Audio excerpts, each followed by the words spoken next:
And I would like now to give the floor to Eva Revilla from the Director General for Internal Market, Industry, Entrepreneurship and SMEs, who will share her point of view on the action and give perspective on the future of business partnerships in the America. Eva, the floor is yours.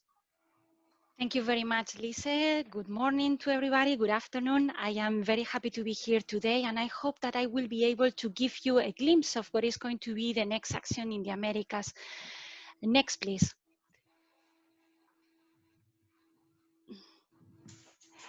Before we move into the rest of the Americas, I would like to be very honest with you, and I would like to share with you some of the internal cooking of the low carbon business action in Brazil.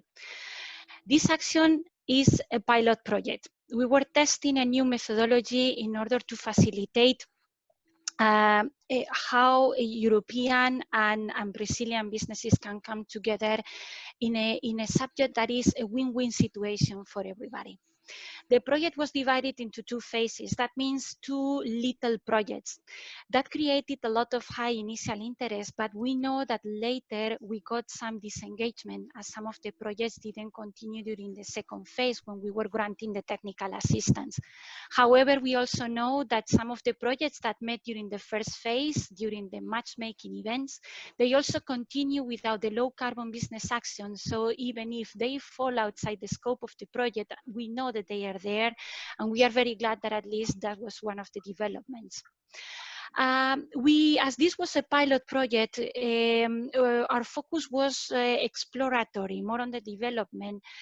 However, it is important that now that we will expand this project and it will not be a pilot action anymore, the commercial focus and the real market needs will be really the main objective of the new phase. I would like also to mention the access to finance. As Mercedes mentioned in the presentation, there was an event of business to finance. This event is helping everybody to know what this project means. That means that the minimum conditions that an investor and, for example, a bank require to lend or invest in a project, they should not be disregarded at all. And what we know is that in Brazil, many banks are asking for the accounts of consolidated companies that have been there for at least 3 years. There are also other requirements that can be very complex. The problem is when these companies are startups. They may be presenting a very good project, however, what the bank is offering or not offering, it doesn't meet the requirements at this stage. But at least this project has helped everybody to understand each other in a better way, and I'm pretty sure that at least that now we know each other, this collaboration can be enhanced in the future. Next, please.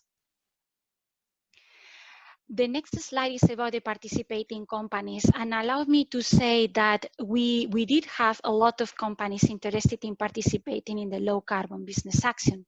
However, there is a type of companies that saw a very high withdrawing rate, and those are the individual consultants or small engineering companies providing only feasibility studies, but not technology or equipment. This is a very important learning for everybody here in participating in this webinar. What we know is that at the end of the day, it is very important that it is the manufacturer, the one that is in fact producing the product or the machinery that is going to be used, is the one that really takes the center stage. The technical assistance that was provided to help the partnership agreements reach bankability status had a positive impact on the enterprise's capacity building. Much of the technical assistance was for feasibility studies that are extremely important when we are exporting into a new market. And what we know also from Mexico, which was the other pilot project that was run at the same time as the one in Brazil, these feasibility studies and small-scale demonstration projects are absolutely vital in order to convince our clients. We have to start small in order to go bigger. And the last point that I wanted to share with you is that about the marketing in Europe. There was a question from one of the participants about the involvement of the chambers of commerce or the enterprise Euro network or even the industrial clusters. And yes, they have all been invited. In fact, the enterprise Euro network, they were our partners in Brazil and in Mexico. However, it is important that now for the next phase, we do we really make much more effort regarding this project, this marketing in Europe. But I'm going to explain you in a minute why this is going to be very important. Next, please. The next phase, one of the panelists was wondering if we are going to launch it. Well, yes, we are going to launch it in 6 countries: Canada, Mexico, Colombia, Brazil, Argentina, and Chile. You have there the map, so those are the countries with colors. Those are the ones that will be the target of the new low carbon business action. Next, please. There are several reasons why we are launching to the rest of Americas. Now, this is not a pilot action anymore. This is going to be a fully fledged project of 20 million euros in one phase, no 2 small projects anymore, and it will last 3 years. And we have to make the best out of 3 years. The objective is very clear. In the European Union, the European Green Deal is our guiding strategy for the recovery after COVID-19 crisis. We are committed to the Paris agreements, and then we are also engaged in free trade agreements with the countries that you have seen there for the rest of America, for the Americas. But there is another reason that I have not listed there. We know that European companies are interested in these markets, and they are interested in this particular field of low carbon technologies. We know that because we ran a survey across the European industrial clusters, and they were telling us where they wanted to go. America is #1 destination. And also because there are several European partnerships of industrial clusters that are targeting these markets and in this particular field, and we have to make the best out of it. The objective is twofold. It's exactly the same as in the previous low carbon business action in Brazil, in the pilot project. We want business deals, and we want to decrease greenhouse gas emissions and the use of resources. The 2 objectives, they need to come together. We are going to keep the win-win focus, that's for certain.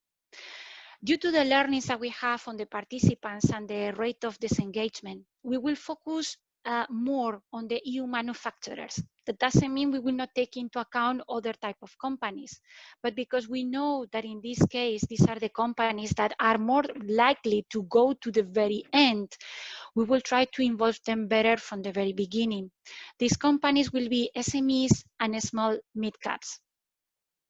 It is very important the involvement of the European industrial clusters and business networks for pre-matching. This is absolutely key. And why? Because now this project is one phase. We have 3 years, and in 3 years, we want to see business deals that have a clear impact on the environment. And for that, we have to be able to detect, mobilize, and identify the best companies that can go into the Americas in the best possible way. And this is the reason why we are going to put much more emphasis on these intermediaries that we know that they can be extremely effective. And finally, in the pilot phase, we had matchmaking events, but these matchmaking events were more of a type of networking event. They were pretty big. However, as we are going to put a lot of emphasis on pre-matching and identify the right companies from the very beginning on the basis of the technological needs in the target countries, these matchmaking events will be real matchmaking events. They will be smaller and they will be much more personalized in order to get really at the final stages of the business deal. Next, please. I cannot tell you how many European companies are offering green products or services or environmental technologies. What I mean about environmental technologies are those technologies that are helping to decrease pollution So to reduce the greenhouse gas emissions, but also to be more performant when we produce. That means that we use less resources. It can be water, it can be energy, or also to reuse our waste. Those are the green technologies, the environmental technologies I'm referring here. But what I know is that in the European Cluster Collaboration Platform, which is a project that is supported by the European Commission, we have about 250 industrial clusters. Clusters means groups of companies and research centers. These companies can be large or small that are operating in a certain location. They are focusing on environmental technologies. What I also know is that a lot of cluster managers here in Europe are telling me that the number is underestimated, because you also have a lot of digital clusters that are developing the software in order to track down the consumption of energy, which is absolutely vital for any measure that we want to put in place in order to reduce the use of resources. And they consider that they should also be taken into account as part of this family of clusters operating in environmental technologies. But what we know is that, of course, the demand is increasing very much in Europe, and they are ready to offer the technologies that are needed. Next, please.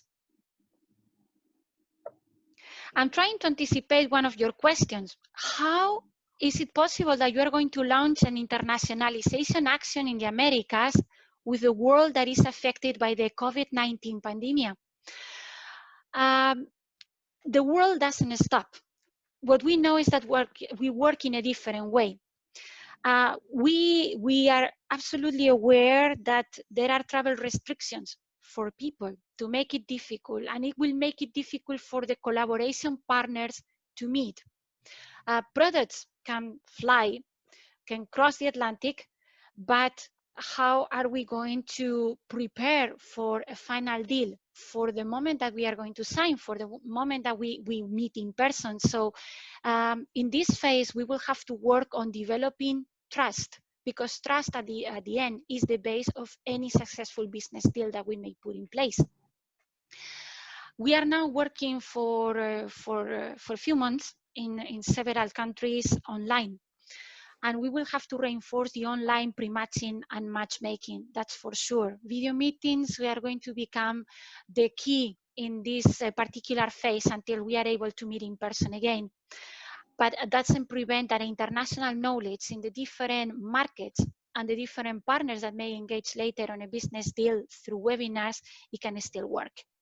And this is why we now have to calibrate all together there in the Americas and here in Brussels when exactly we are going to launch this new phase. But what we know is that that doesn't prevent the internationalization aspects and the fact that we are working on a win-win situation. That doesn't prevent us from putting in place these bridges to trust and to the development of new projects. Well, this is the end of my presentation. Maybe the next slide, in case that you want to know more. In my case, I'm working on the internationalization of the European industrial clusters.